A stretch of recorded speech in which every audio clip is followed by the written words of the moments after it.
تمام قسم کی تعریفات اس اللہ وحدہ لا شریک کے لیے ہے جس نے ہمیں پیدا کیا اور پیدا کرنے کے بعد یوں ہی نہیں چھوڑا بلکہ ہماری رشد و ہدایت کے لیے ہمیں سیدھے راہ دکھانے کے لیے کم و بیش 1,24,000 پیغمبران دین کو اس دنیا کے اندر مبعوث فرمایا۔ ان میں ہمارے آخری نبی آخری کڑی جناب محمد الرسول اللہ صلی اللہ علیہ وسلم ہیں، ان پر ہزاروں ہزار درود و سلام نازل ہو، اللہم بارک وسلم۔ محترم حضرات، خطبہ کا سلسلہ نبی کریم صلی اللہ علیہ وسلم کی فضیلت سے متعلق چل رہا ہے۔ آج بھی اسی سلسلہ کو دیکھنے کی کوشش کریں گے۔ اللہ تبارک و تعالی نے جناب محمد الرسول اللہ صلی اللہ علیہ وسلم کی فضیلت کو بیان کرتے ہوئے ارشاد فرمایا، وَمَا أَرْسَلْنَاكَ إِلَّا كَافَّةً وَمَا أَرْسَلْنَاكَ إِلَّا رَحْمَةً لِّلْعَالَمِينَ۔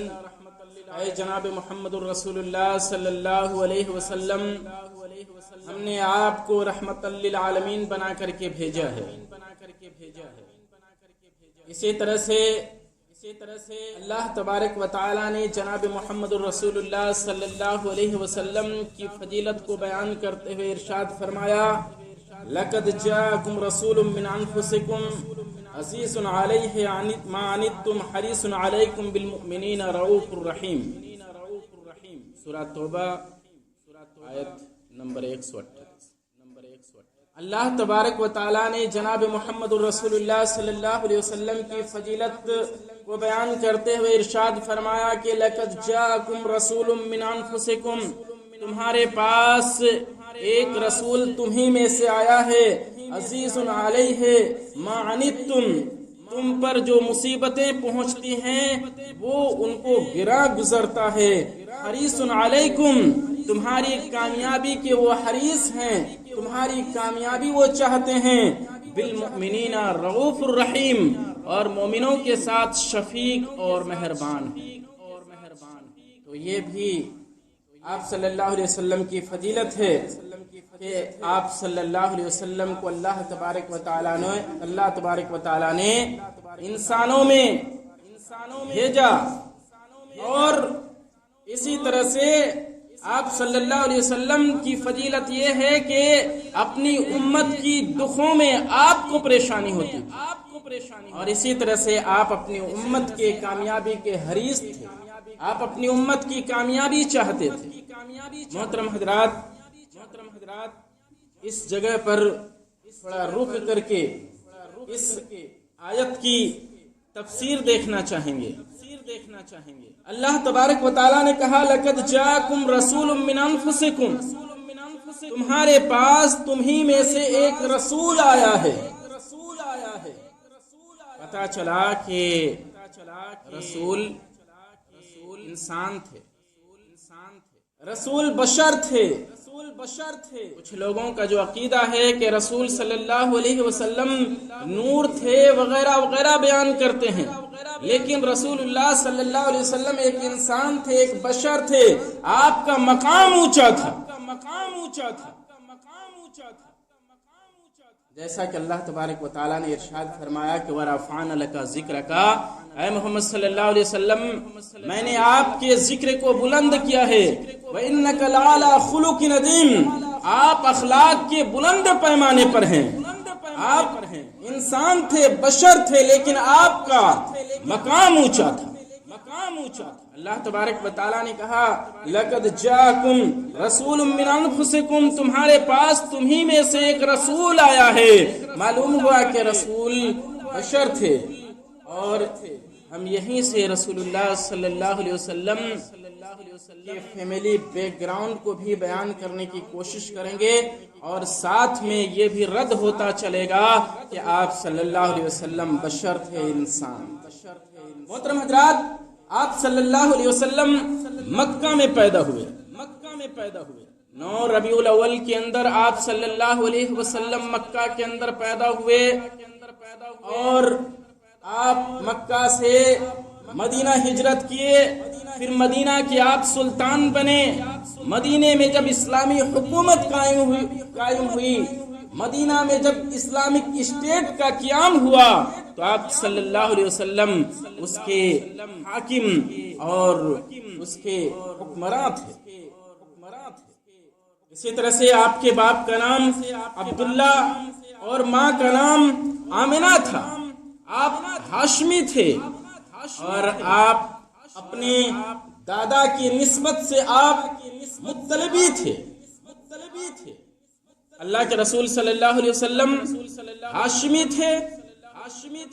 اللہ کے رسول صلی اللہ علیہ وسلم کا نے بیان کیا کہ ان اللہ عز وجل اصطفى کنانۃ من ولد اسماعیل علیہ الصلوۃ والسلام واصطفى قریشا من کنانہ واصطفى من قریش بنی حاشم واصطفانی من بنی ہاشم۔ اللہ کے رسول صلی اللہ علیہ وسلم نے ارشاد فرمایا کہ اللہ عز و جل نے، اللہ تبارک و تعالی نے بنو کنانہ کو اسماعیل علیہ السلام کی اولاد سے چن لیا۔ اللہ تبارک و تعالی نے بنو کنانہ کو اسماعیل علیہ السلام کی اولاد میں سے چن لیا۔ واصطفى قریش من کنانہ، اور کنانہ سے قریش کو چن لیا، اور واصطفى من قریش من بنی ہاشم، اور قریش سے بنی ہاشم کو چن لیا۔ واصطفانی من بنی ہاشم، اور بنی ہاشم سے مجھ کو چن لیا۔ محترم حضرات، اس روایت سے ہم کو معلوم ہوا کہ آپ صلی اللہ علیہ وسلم ہاشمی تھے، آپ ہاشمی تھے، اور آپ کا سلسلہ نسب اسماعیل علیہ السلام تک پہنچتا ہے۔ روایت کی روح سے ہم کو معلوم ہوا کہ آپ صلی اللہ علیہ وسلم کا سلسلہ نسب جو ہے وہ ہاشم تک پہنچتا، جو اسماعیل علیہ السلام تک پہنچتا ہے۔ تو آپ صلی اللہ علیہ وسلم بشر تھے، یہ بھی معلوم ہوا کیونکہ آپ کا سلسلہ نسب بشر سے چلتا۔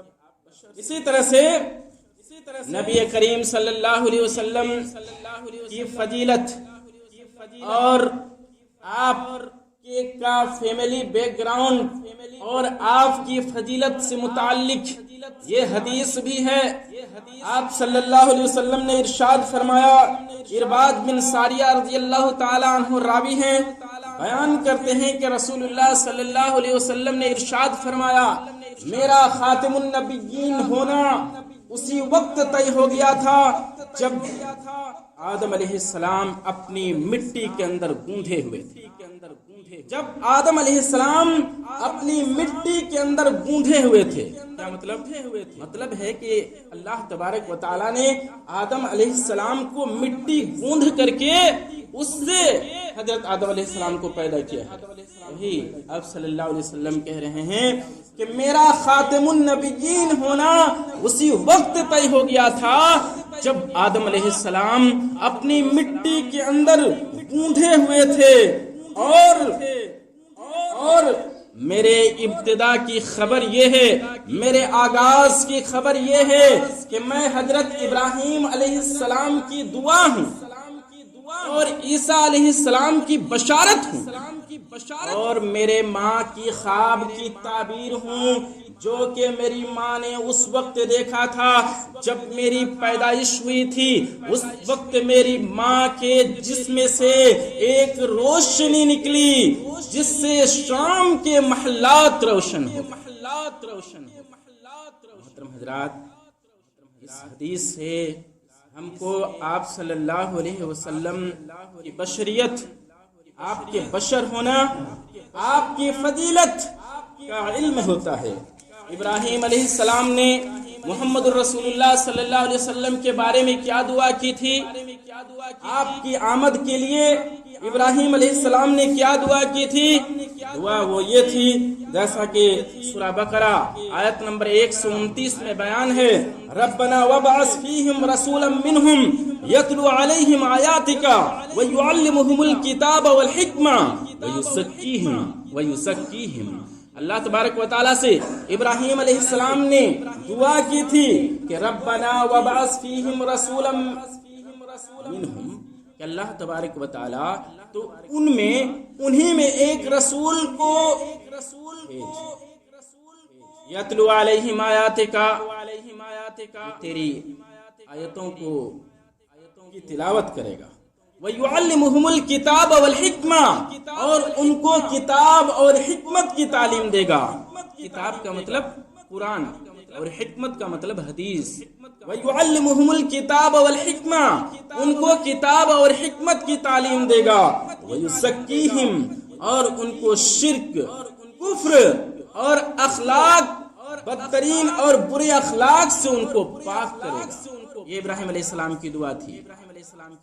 لہذا آپ صلی اللہ علیہ وسلم کہتے ہیں کہ میں ابراہیم علیہ السلام کی دعا ہوں، اور آپ صلی اللہ علیہ وسلم کے آمد کی خوشخبری، آپ کے نبی بنائے جانے کی خوشخبری عیسیٰ علیہ السلام نے دی تھی، جیسا کہ سورہ صف آیت نمبر 6 میں ذکر ہے کہ وَإِذْ قَالَ عِيسَىٰ ابْنُ مَرْيَمَ يَا بَنِي إِسْرَائِيلَ إِنِّي رَسُولُ اللَّهِ إِلَيْكُمْ مُصَدِّقًا لِمَا بَيْنَ يَدَيَّ مِنَ التَّوْرَاةِ وَمُبَشِّرًا بِرَسُولٍ يَأْتِي مِن بَعْدِي اسْمُهُ أَحْمَدُ۔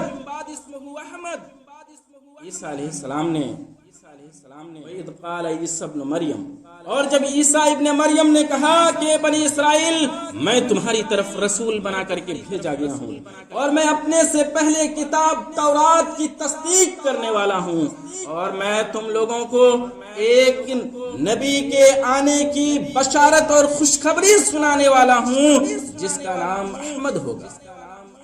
محترم حضرات، محمد الرسول اللہ صلی اللہ علیہ وسلم کی فضیلت یہ ہے کہ آپ صلی اللہ علیہ وسلم ابراہیم علیہ السلام کی دعا ہیں، اور عیسیٰ علیہ السلام کی خوشخبری ہیں، اور اپنی ماں کے خواب کی تعبیر ہیں۔ یہ آپ صلی اللہ علیہ وسلم کی فضیلت ہے۔ اسی طرح سے آپ صلی اللہ علیہ وسلم کے فیملی بیک گراؤنڈ کو دیکھتے ہوئے ہم یہ دیکھنے کی کوشش کریں گے کہ آپ صلی اللہ علیہ وسلم خلیفہ اول حضرت ابو بکر صدیق رضی اللہ تعالیٰ عنہ کے داماد، حضرت ابو بکر صدیق رضی اللہ تعالیٰ عنہ کی بیٹی حضرت عائشہ صدیقہ رضی اللہ تعالیٰ عنہ کا نکاح آپ صلی اللہ علیہ وسلم کے ساتھ۔ اسی طرح سے خلیفہ ثانی حضرت عمر فاروق رضی اللہ تعالیٰ عنہ کے آپ داماد تھے۔ آپ کی بیٹی حضرت حفصہ رضی اللہ تعالیٰ عنہ کا نکاح آپ صلی اللہ علیہ وسلم کے ساتھ۔ تو اس طرح سے آپ صلی اللہ علیہ وسلم دو خلیفہ اول حضرت ابو بکر صدیق رضی اللہ تعالیٰ عنہ اور خلیفہ ثانی حضرت عمر فاروق رضی اللہ تعالیٰ عنہ کے آپ کیا تھے؟ دونوں کے آپ داماد تھے۔ اور اسی طرح سے خلیفہ ثالث عثمان غنی رضی اللہ تعالیٰ عنہ کے آپ سسر تھے۔ عثمان غنی رضی اللہ تعالیٰ عنہ کی دو بیٹیوں کا نکاح آپ کے ساتھ ہوا تھا۔ حضرت عثمان، آپ صلی اللہ علیہ وسلم کی دو بیٹیوں کا نکاح حضرت عثمان غنی رضی اللہ تعالیٰ عنہ کے ساتھ ہوا تھا، وہ رقیہ اور ام کلثوم رضی اللہ تعالیٰ عنہ۔ ایک کے بعد ایک کا جب انتقال ہوا تو دوسری بیٹی کو بھی آپ صلی اللہ علیہ وسلم نے عثمان غنی رضی اللہ تعالیٰ عنہ کے نکاح میں دے دیا۔ اور اسی طرح سے خلیفہ چہارم حضرت علی رضی اللہ تعالیٰ عنہ بھی آپ صلی اللہ علیہ وسلم کے داماد تھے، اور حضرت فاطمۃ الزہرا رضی اللہ تعالیٰ عنہ کا نکاح علی رضی اللہ تعالیٰ عنہ کے ساتھ ہوا تھا۔ اس طریقے سے دو خلیفہ حضرت ابو بکر صدیق رضی اللہ تعالیٰ عنہ اور حضرت عمر فاروق رضی اللہ تعالیٰ عنہ، ان دونوں کے محمد رسول اللہ صلی اللہ علیہ وسلم سسر تھے۔ اور خلیفہ ثالث اور خلیفہ رابع، تیسرے خلیفہ اور چوتھے خلیفہ، دونوں کے آپ صلی اللہ علیہ وسلم سسر۔ دو خلیفہ 2